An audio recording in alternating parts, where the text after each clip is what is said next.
growing up in the 1950s in a quiet, middle-class suburbs of Dallas on one of the cul-de-sac streets in an area called Lake Highlands, most days and nights seemed pretty much all the same, dull and boring. There wasn't much to do back in those days.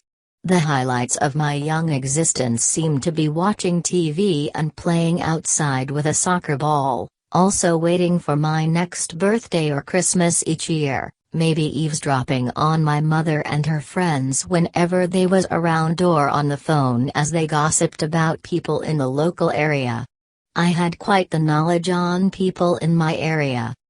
Another highlight that broke the monotony was when my no-good father would occasionally steal me away to one of his many favorite watering holes, the Goose Inn, which was named after a famous goose that always attacked people. I felt like a princess when my dad would sit me on top of the bar and let me sip Shirley Temples as he drank the afternoon away with his buddies. Goose Lake had originally been developed in the 1920s as a reservoir after the city had suffered a major drought. Following its completion, every Dallasite frequented the popular lake for weekend picnics, swimming, skating and having all-round great family fun. High schoolers commonly went there on date night or after the local football games to watch the submarines races, a term they used for parking their cars in the more remote wooded areas where they would engage in heavy petting. And those who dared would go all the way. One early evening, after my dad had drowned too many bourbon and cokes, he decided to show me a hidden, private graveyard situated off one of the side streets of the lake.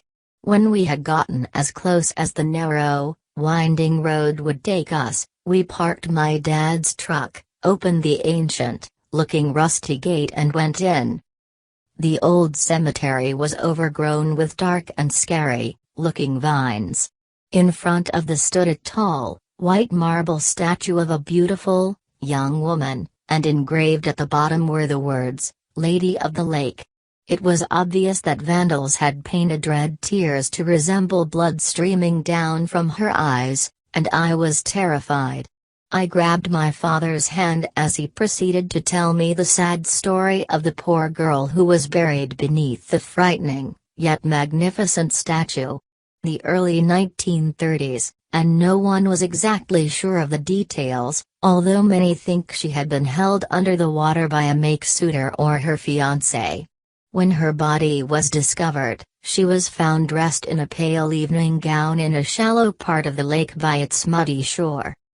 Over the years, from time to time, teenagers attending the submarine races or other motorists in the area had reported spotting a luminous young girl standing in front of the headlights of their cars. She said to flag them down to ask for a ride to her nearby home on Gaston Avenue. Upon arrival at the address to drop off their stunning passenger, they all reported the same story. The beautiful young woman had mysteriously vanished, leaving behind only a wet spot on the back seat.